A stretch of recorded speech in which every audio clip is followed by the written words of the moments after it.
بسم اللہ الرحمن الرحیم۔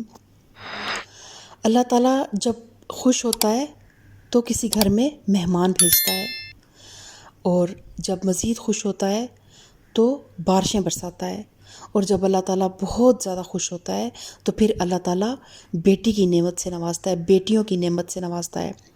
تو بڑے ہی بابرکت ہیں وہ گھر جن میں اللہ تعالیٰ کی اس رحمت کا نزول ہوتا ہے۔ اور بیٹیاں ماں باپ کے لیے کبھی بھی بوجھ نہیں ہوتی ہیں۔ ہر ماں باپ اکثر بیٹوں سے زیادہ اپنی بیٹیوں سے محبت کر رہے ہوتے ہیں، اور بیٹیاں بھی بے شک بیٹوں کے شانہ بشانہ اپنی تمام ذمہ داریوں کو ادا کر رہی ہوتی ہیں، اور بیٹوں کی بنسبت والدین کے زیادہ قریب ہوتی ہیں اور زیادہ حساس ہوتی ہیں، ان کے درد، ان کے دکھ، ان کی تکلیف کو زیادہ محسوس کر رہی ہوتی ہیں۔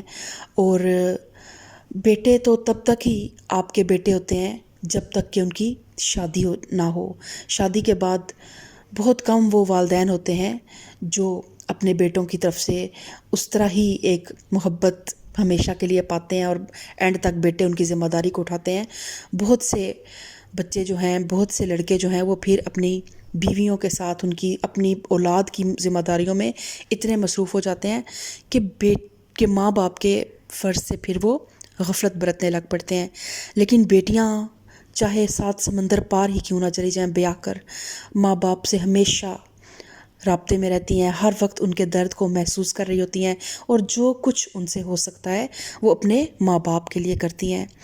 اور کبھی بھی بیٹیاں ماں باپ کے لیے بوجھ نہیں ہوتی، لیکن ماں باپ بیٹیوں کے نصیب سے ڈرتے ہیں، کیونکہ ماں باپ اپنی اولاد کو ہر نعمت، اپنی بیٹیوں کو ہر چیز، دنیا کی آسائش، تعلیم کے لحاظ سے تمام تعلیمی تقاضے پورے کر سکتے ہیں والدین، ان کو ہر طرح کے سکلز والدین سکھا سکتے ہیں، لیکن ان کے نصیب جو ہیں وہ اللہ تعالیٰ کے ہاتھ میں ہیں۔ تو آج ایک بہت پیاری دعا میں لے کر آئی ہوں کہ جب بیٹیاں اپنے ماں باپ کے گھر سے سسرال جا رہی ہوں، اور جب وہ سسرال کی دہلیز پر جب قدم رکھیں تو وہ اللہ تعالیٰ کی مدد اور اللہ تعالیٰ کی نصرت کا تقاضا کریں۔ اور جب تک اللہ تعالیٰ کی مدد شامل حال نہ ہو، ہم کتنے بھی عقل مند ہوں، کتنے بھی ہم فہم و فراست والے ہوں، جب تک اللہ کی مدد شامل حال نہ ہو، جب تک اس کا کلمہ کن ہمارے ساتھ نہ ہو، جب تک اس کی غیبی مدد جو ہے وہ ہمارے ساتھ نہ ہو، اس وقت تک ہم کہیں پر بھی کامیاب نہیں ہو سکتے۔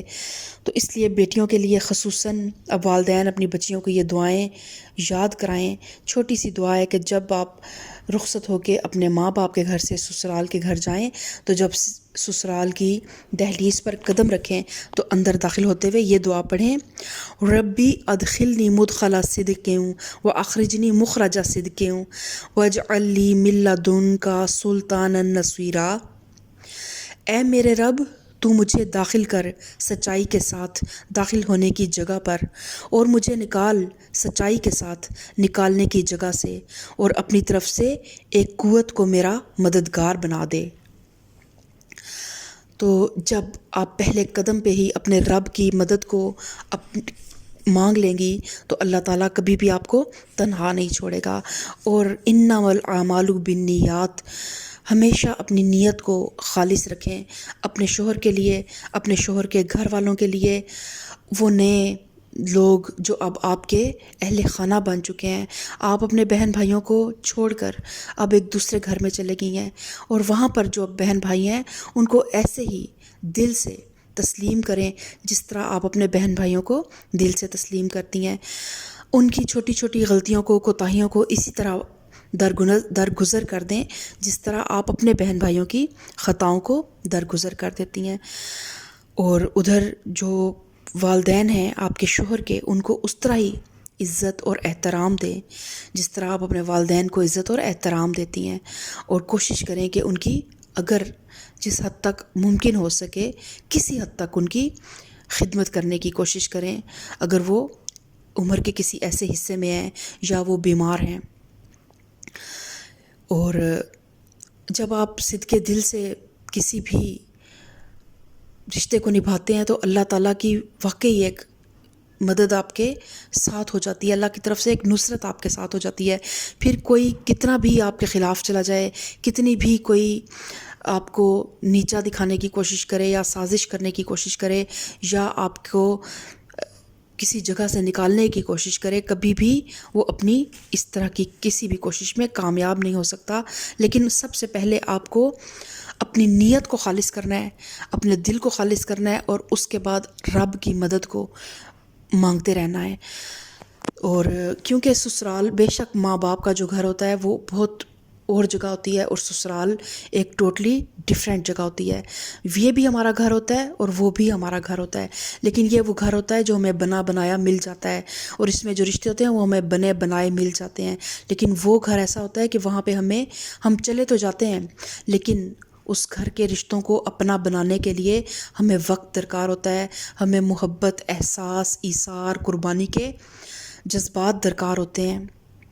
اور ایسے سسرال میں بعض اوقات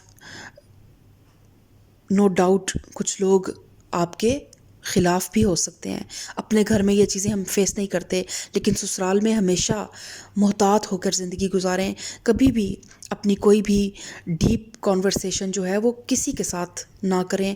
اپنی دل کی بات اپنے رب سے شیئر کریں. کوئی دکھ، کوئی غم ہے تو اپنے اللہ سے شیئر کریں، اور اپنے شوہر کو اپنا غم گسار بنائیں، اور کوشش کریں کہ ہر چھوٹی موٹی بات کو اس سے نہ شیئر کریں. جہاں تک ہو سکتا ہے فہم و فراست کے ساتھ، حکمت کے ساتھ، صبر اور تحمل کے ساتھ معاملات کو خود سے ہینڈل کرنے کی کوشش کریں.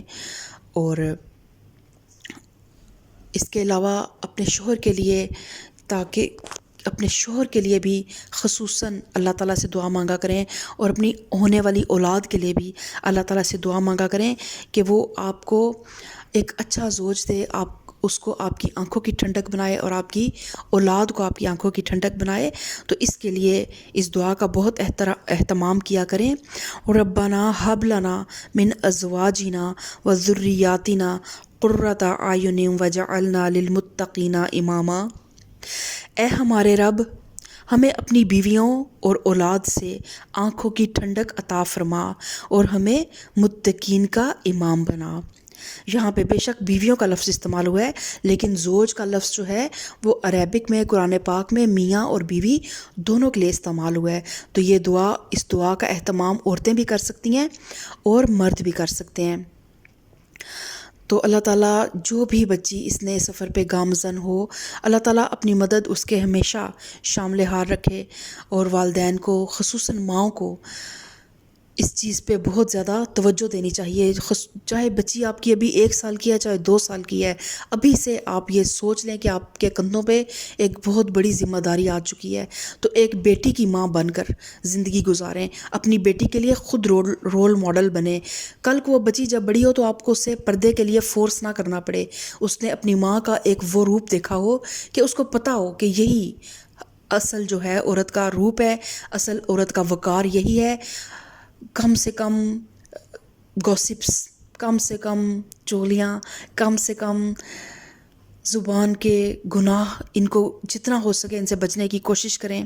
اپنی بچیوں کے لیے خود ایک رول ماڈل بنیں، اور خدا را اپنی بچیوں کو جتنی مرضی تعلیم دلوائیں، لیکن اپنی بچیوں کو دین کے ساتھ ضرور جوڑیں. ایک بار اپنی بچیوں کو قرآن پاک کو ترجمے کے ساتھ ضرور پڑھنے. جہاں ہم 16-17 سال کی، 18 سال کی دنیاوی تعلیم حاصل کر لیتے ہیں، جس کا ہمیں یہ بھی نہیں پتا کہ اگلی سانس کا بھی شاید ہمیں بھروسہ نہیں ہے، تو وہ سب ڈگریاں کہاں رہ جائیں گی. یہ صرف اس دنیا کی متاع ہے. اس قرآن کو جب اپنی بچیوں کو پڑھائیں گے تو یہ قرآن آپ یقین مانیں کہ آپ کی بچیوں کو اس دنیا میں بھی ایک اچھی ماں، ایک اچھی بیٹی، ایک اچھی بہن اور ایک اچھی بیوی بنائے گا، اور آخرت میں بھی اس بچی کے لیے بھی آسانیاں پیدا کرے گا، اور وہ بچی آپ کے لیے بھی صدقہ جاریہ بنے گی. تو اللہ تعالیٰ ہم سب کو اولاد کی اس نعمت کی قدر کرنے کی توفیق عطا فرمائے، اور اولاد کی اس نعمت کی اس طرح سے تربیت اور پرورش کرنے کی توفیق عطا فرمائے کہ ہم ایک حق ادا کر سکیں ماں باپ ہونے کا. کیونکہ بچے تو جانور بھی پیدا کر لیتے ہیں، پیدا کرنا بہت بڑا کام نہیں ہے، لیکن پیدا کر کے پھر ان کو تربیت کرنا، ان کو ایک اچھا انسان بنانا، ان کو معاشرے کے لیے باعث خیر بنانا، یہ ماں باپ کی ذمہ داری ہوتی ہے۔ ہم سب کچھ اپنی جب بچے چھوٹے ہوتے ہیں تو ہم اپنی ساری جوانی غفلتوں میں اور مالز میں اور موویز میں اور سینماز میں اور فیملی گیٹ ٹوگیدرز میں اور شاپنگز میں گزار دیتے ہیں، اور جب بچے بڑے ہو کے ہمارے ہاتھوں سے نکل جاتے ہیں تو پھر ہم قسمت کا لکھا سمجھ کے کہتے ہیں کہ یہ تو اللہ کی طرف سے ایسا ہو گیا۔ نہیں، اللہ اپنے بندوں پہ ظلم نہیں کرتا، انسان خود اپنے آپ پہ ظلم کرتا ہے۔ تو آج پلیز اٹھ جائیں، خواب غفلت سے اٹھ جائیں مائیں، اور اپنی بیٹیوں کو سنبھالیں، انہیں دخترے ایمان بنائیں، دخترے اسلام بنائیں، ایک جو ہے سچی مومنہ عورت بنائیں۔ اللہ تعالی ہم سب کو صراط مستقیم پہ چلنے کی توفیق عطا فرمائے، آمین ثم آمین۔